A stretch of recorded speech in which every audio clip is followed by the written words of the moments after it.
एकदम टेस्टी अशी आपली रसमलाई तयार आहे। पहा किती सुरेख झालेली आहे, खूप सुंदर दिसत आहे,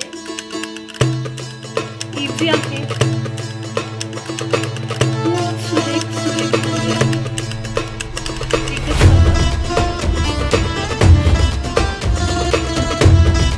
किती कसं फुगले तरी पहा, रसमलाई आपली व्यवस्थित फुगलेली आहे। पहा आणि रसमलाई खूप छान चव केलेला आहे। मी कोमल तुमच्या सगळ्यांचं आपल्या रेसिपी चॅनलमध्ये खूप खूप स्वागत करते। तर आपण रक्षाबंधन स्पेशल पाहत आहोत। तर आज आपण रक्षाबंधन स्पेशल रसमलाई पाहणार आहोत। साधी आहे, सोपी आहे, पटकन होते, काहीच वेळ लागत नाही, काही गोष्टींची काळजी घेतली असेल तर चला तर मग रेसिपीला सुरुवात करूया। रसमलाई कशी करायची, काय प्रमाण असावं, काय काळजी घ्यावी, या सगळ्या गोष्टी मी सांगितल्या आहेत व्हिडिओमध्ये, करताना सुद्धा सांगितले आहे आणि टिप्स सुद्धा सांगितलेल्या आहेत। त्यामुळे व्हिडिओ स्किप न करता पहा आणि रसमलाई ट्राय करा। चला तर रेसिपीला सुरुवात करू। रसमलाईचा रस बनवण्यासाठी ऑलरेडी मी तर दूध घेतलंय आणि गरम करायला ठेवलंय। त्या सेम टाइमला आपण ह्याच्यात नाही का काजू बदाम म्हणजे नट्सचे तुकडे, त्याच्यात वेलची पूड आणि केशर ह्या तीन गोष्टी ऍड करणार आहोत। एक 5 मिनिटं उकळून घ्यायचं, त्याच्यापेक्षा जास्त बिलकुल उकळायचं नाही। दूध इथं नॉर्मली गरम झाले, तर दुधाला व्यवस्थित उकळी आली आहे माझ्या। तर गॅस बारीक करायचा सगळ्यात पहिले। त्याच्यानंतर आपण ह्याच्यात काजूचे तुकडे, केशर ऍड करणार आहोत। मी सर्वात पहिले केशर ऍड करते, एक चुटकीभर केशर ऍड करायचं, कलर आला पाहिजे आपल्याला त्याच्यासाठी। त्याच्यानंतर 7 ते 8 काजूचे तुकडे, 7 काजूचे 7 बदामचे, असे ह्याला एक उकळी आणून घ्यायची। खूप घट्ट नाही करायचं, नाहीतर तुमची रसमलाई रस नाही पी, म्हणजे थिकनेस असेल दुधाला तर रसमलाई आतमध्ये पर्यंत रस नाही जात, त्याच्यामुळे खूप थिक नाही करायचं। आणि वेलची पावडर एक टाकायची आपल्याला, तर इथं मी अर्धा चमचा वेलची पावडर टाकली आहे। हे सगळं व्यवस्थित उकळून घ्यायचं, एक 5 मिनिटं फक्त हलवत हलवत उकळून घ्यायचं। आपलं दूध एकदम व्यवस्थित गरम झालंय आणि केशराने त्याचा जवळजवळ थोडासा कलर सोडलाय। तर या पद्धतीने खूप आटवायचं नाही आपल्याला। आता आपण साखर ऍड करणार आहोत, थोडंसं कमी झालंय, खूप जास्त नाही। तर साखर ही आपण चवीनुसार ऍड करणार आहे, आपल्या तुम्हाला हवी तेवढी तुम्ही ऍड करू शकता। तर इथं मी अर्धी वाटी साखर ऍड करतेय। तर इथं अर्धी वाटी माझ्याकडे साखर आहे, ती ऍड करून घेते व्यवस्थित। आणि साखर टाकल्यावर कलर आणखी डार्क येईल, कोणतीच घाई नाही करायची। एक आता परत 5 मिनिटं उकळी येऊन द्यायचं आणि मग परत साईडला काढून घ्यायचं। खूप जास्त आटवायचं नाही, खूप कमी आटवायचं आपल्याला। मी हे साईडने हलवत होते म्हणून साईडला दिसतंय, पण मी पण खूप जास्त आटवलेलं नाही। फक्त पहिल्यांदा मी उकळी 5 मिनिटाची येऊ दिली, आता 5 मिनिटाची, जास्तीत जास्त टोटल तुम्हाला 15 मिनिटात हे दूध तयार करायचंय। खूप जास्त आटवलं तर दूध सक करत नाही। व्यवस्थित उकळी आले, त्या टाइमला आपण साईडला काढून घेणार आहोत। साईडला काढायचं आणि थंड होऊ द्यायचं। एकदम थंडगार केल्याशिवाय आपण त्याच्यात रसमलाईचे जे गुल्ले असतात किंवा जे रसमलाई असते ती ऍड नाही करणार आहोत। ती करूच तर हे ऑलमोस्ट थंड होऊन जातं। चला तर मग आता हे साईडला काढून घेते मी एका बाउलमध्ये। माझ्याकडे रसमलाईची रस आपला रेडी आहे। आता आपण रसमलाई करायला घेणार आहोत। चला तर मग सुरुवात करूया। तर आपल्याला रसमलाईची मलाई बनवायची, तर त्याच्यासाठी दूध घ्यायचं, उकळी आणायची दुधाला। हे 1 लिटर दूध आहे, त्याच्यात आपण आता लिंबाचा रस किंवा व्हिनेगर ऍसिड हे दोन्हीपैकी एक कोणतं पण ऍड करू शकता तुम्ही, आणि त्याचं पनीर करून घ्यायचंय। तर आपण लिंबाचा रस ऍड करणार आहोत, एक अख्खा लिंबू मोठावाला। उकळी आली आहे आणि आपण ह्याच्यात लिंबाचा रस ऍड करतोय। गॅस जरासा मोठाच ठेवायचा आणि ऍड करायचं, हलवत राहायचं, हलवत करत करत ऍड करायचा लिंबाचा रस। तर इथे एक मोठा लिंबू होता माझ्याकडं, त्याचा लिंबाचा रस आहे हा। तर आता पहा पनीर निघायला सुरुवात झाली आहे, खूप सारं निघलंय।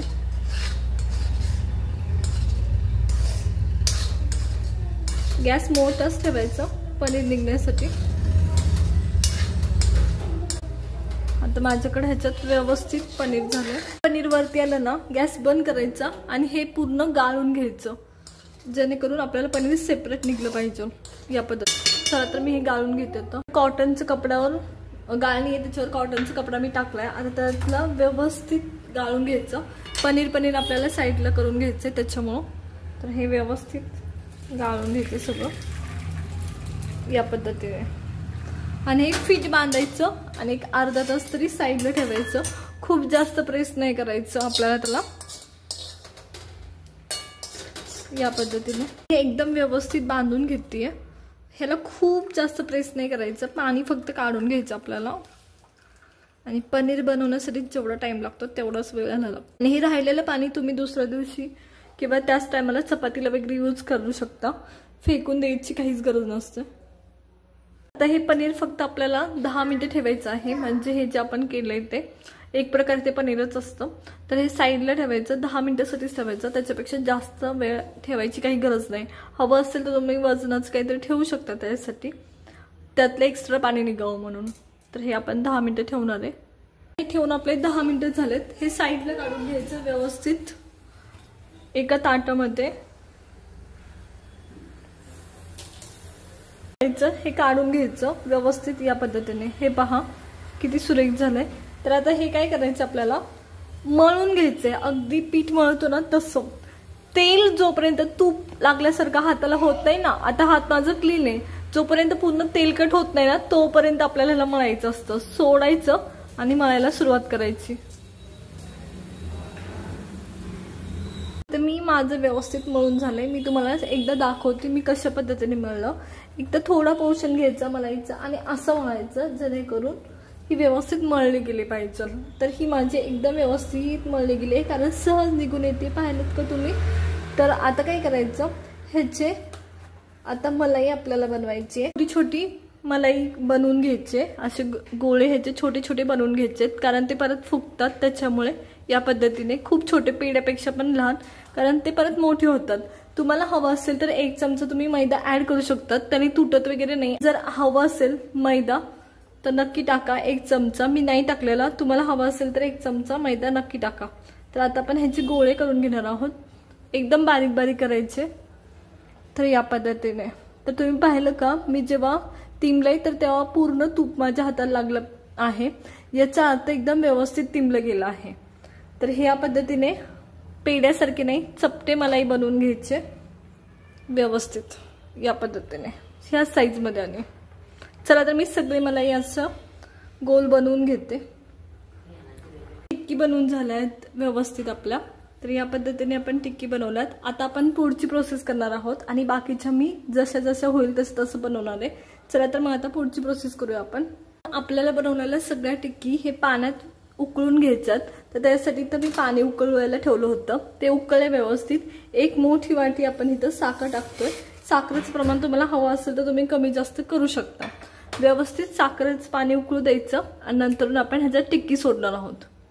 माझ्याकडे एक मोठं तांब्या पाणी होतं, त्याच्यासाठी मी साखर घेतली होती 1 वाटी. मीडियम साईजची वाटी आहे माझी, खूप मोठी नाही. तर आता व्यवस्थित उकळी आली आहे. त्या टायमाला आपण काय करायचं, आपल्या टिक्क्या गॅस बारीक करायचं थोडा हवं तर, आणि टिक्की सोडायची. सोडली की फक्त आपण 3 मिनिटं ठेवणार आहोत, त्याच्यापेक्षा जास्त नाही.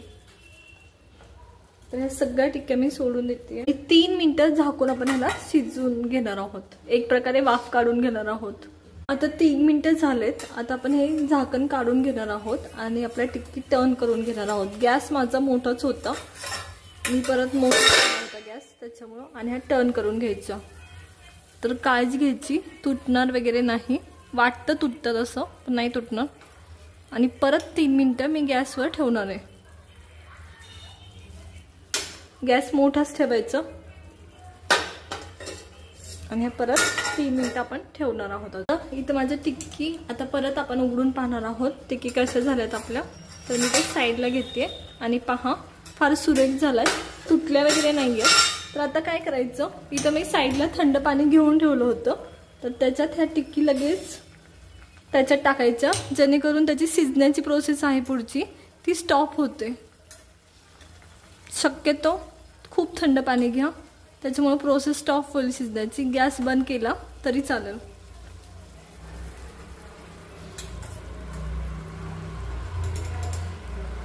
तर या पद्धतीने मी सगळ्या टिक्क्या आता काढून घेते. सगळ्या टिक्की साईडला काढून घेतल्यात, एक पण तुटली नाही, खूप स्पॉन्जी झाल्यात आणि खूप मस्त झाल्यात।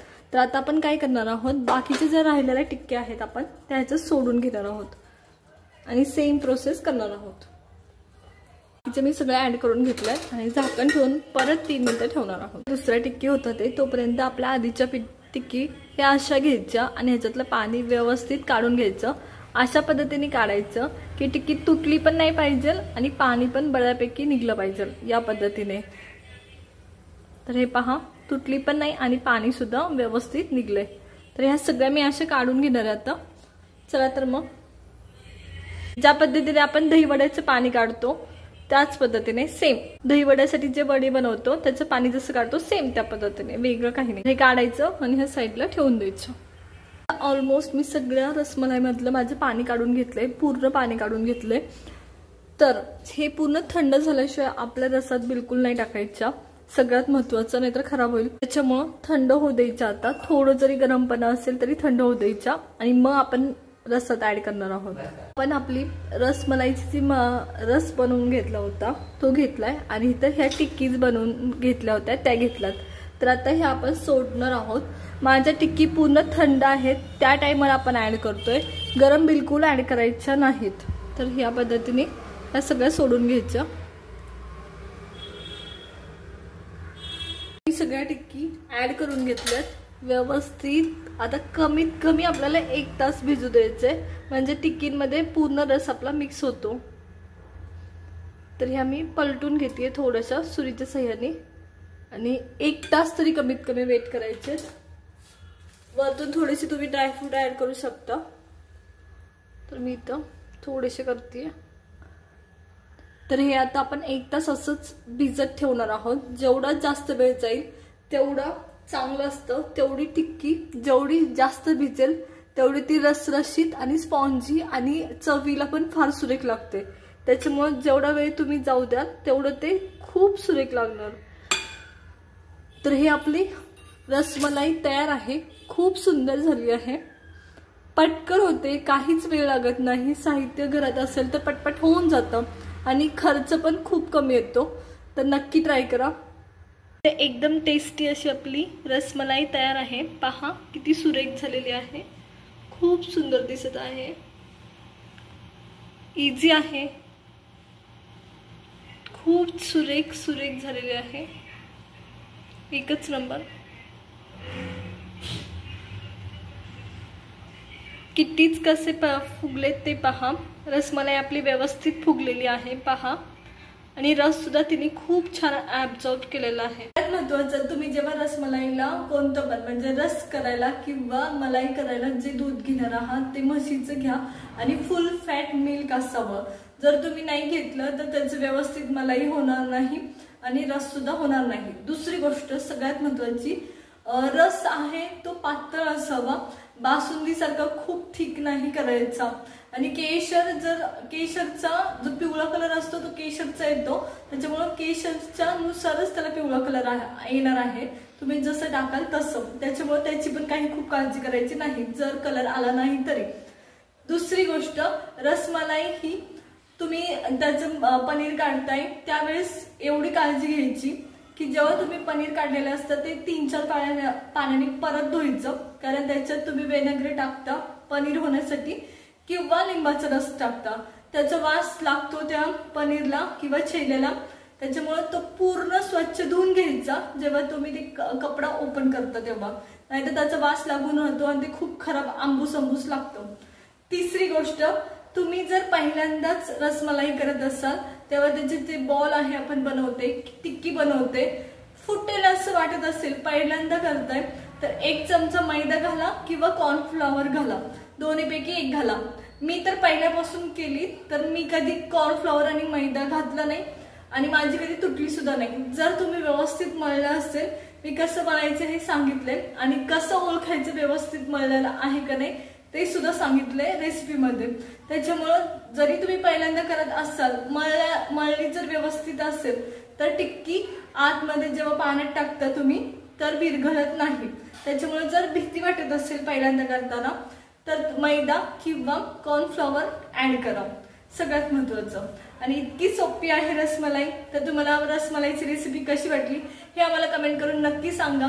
कोणत्या वेगळ्या मिठाईचा प्रकार तुम्हाला पाहायला आवडेल हे सुद्धा आम्हाला कमेंट करून सांगा। भेटूया नवीन रेसिपी सोबत, तोपर्यंत चॅनलला सबस्क्राइब करा।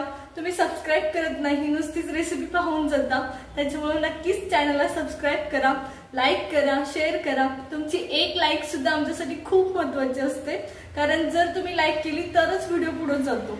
चला तर मग भेटूया नवीन रेसिपी सोबत।